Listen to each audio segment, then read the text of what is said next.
Our vision is that the teacher will be able to walk around to different groups and use this as their guide to redirect and focus the groups.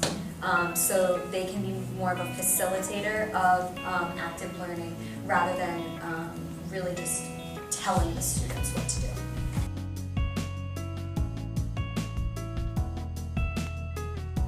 We modified it to a step system, so step 1, step 2, step 3, step 4, all encompassing the share in the middle. The reason why we encompass the share is because it is very important for middle schoolers to be able to come back to why we're doing this. So we wanted, instead of to put a share at the end, we wanted to be able to share after each section. There's a lot of times the high ability middle school student, that one in the group will just do everything and not share with the other people in the group. So we wanted to constantly remind them, this is a group, you're sharing everything you've learned and you're sharing your ideas. Well, and oftentimes if you're sharing, the other groups go, oh yeah, we could try this too, or we could try, and those other ideas. So it's all about sharing. And using the step system is an easy way for the teacher to keep track of where the students are at any given point. How many of you are at step 1, or how many of you finished step 1? It's a really quick indication of how they're doing and what they need to build on in terms of strengths.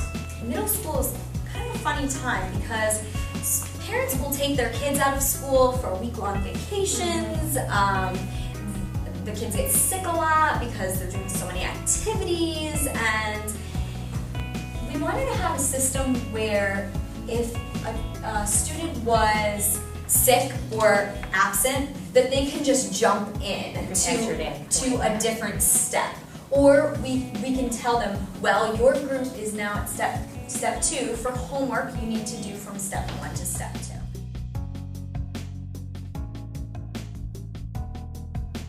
What we were able to do was we were able to take all the challenges and we were able to align all the challenges to all of those different standards, to the Connecticut science standards as they are, to the Common Core, the language arts applications, and then also to the next generation science standards, which is very heavily focused on the engineering design process that we're using. We really wanted to take into account evaluation, and something that doesn't happen all that often, I think, in college, but it does happen very often in middle school, is a drop-in evaluation. They check for 2 or 3 things that they're looking for that day. The number one thing that we all have commonality is they're looking for the objective clearly stated on the board of the day. We have an overarching objective and then we have step-specific objectives for each step. So our overall objective, and all of these are for the same for all of the different projects that are already in existence. And again, we wanted to make something that teachers could take back and use. So our overarching objectives is students will create and evaluate a solution to solve their problem. So we were looking for action verbs, and there is a spectrum on Bloom's taxonomy here of what the students are doing. Sometimes it's something very simple, like defining the problem, but then we take it up a notch throughout the process. So that's our overarching objective, and then each of the objectives, each of the bulleted objectives, they correspond, exactly, they correspond to the steps in the engineering design process. So, and then we bolded those there. Students will define the problem, students will research and evaluate different sources to gain their background knowledge, students will brainstorm their ideas for the solution, they'll design a model, they'll devise a method to test, and then they will go back and reevaluate and share with their peers. So again, it all ties back to the engineering design process. The checkpoints that we've created assess those objectives, as well as the rubric for the final project at the end. It all is related back to the objectives. When you think about the whole process that in working through the whiteboards, what's your sense of the range of class periods that it would take to work through one challenge? It all depends, I think, on the challenge, the depth of the challenge. Okay. Some of them are, yes.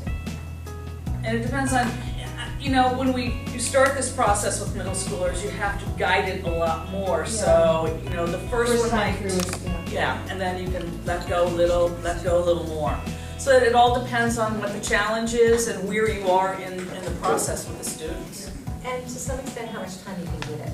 Sure. So you might have to accelerate some of this by Yes. giving them a few more resources, or, you know, maybe some of that sharing pushes them along a little bit farther if you just don't have the time to devote to it. With teacher discretion, it's up to the teacher to determine when you're going to do those hands-on pieces, you know, at the beginning before you even start the challenge, or maybe you want to have them start and then take a break from it and then go to the hands-on activity to give them more background knowledge. So it kind of all depends. Maybe a week-ish. A week to 2. We also thought about using PBLs in a few different ways.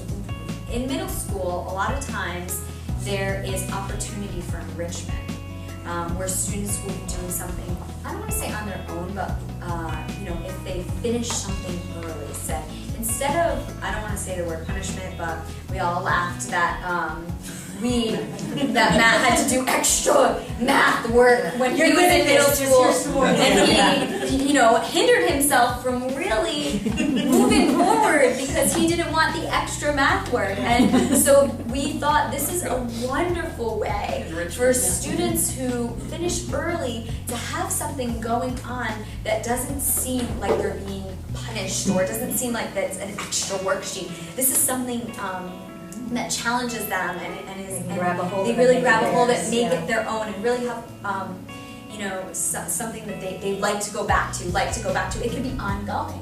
And the nice part about the language that we used was it let them be able to do it on their own, whereas they're not looking up language, asking you 100 questions, and you know, that's not really what an enrichment activity should be. Enrichment is more invigorating for themselves. And, you know, teacher guided, of course, but we think that this could be really used as enrichment too, as well as full class. And it goes with the differentiation, Oh, which yeah, is the totally. buzzword, and Yeah. very- It could be differentiated on every level. Yeah. What I like best about this as an enrichment activity are the checkpoints. Because so often you have an enrichment activity and the kids are going off, but you don't have specific checkpoints to say, okay, now where are you, and show me what you got up to this point. Yes. And this is really well defined for any of the PBL challenges. You could say, here's where I am. And I can even give them choice, which is really important, like which one do you want to do? Because with the whiteboards, it's very much standard. I can have them do a few different PBL challenges, but still all have the same checkpoint paper, all have the same you know, little packet. I think a lot of education has been focused on modifying work for special needs, and a lot of times we do forget about the higher level thinkers that also need modification.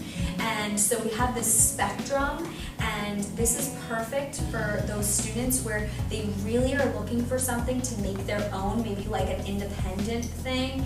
You could put a couple of them together, they'll really thrive in the engineering design process too. And it could be over the entire year with the steps. Or it could be very flexible group too. Yeah, very flexible grouping. They can jump in and out of the process too.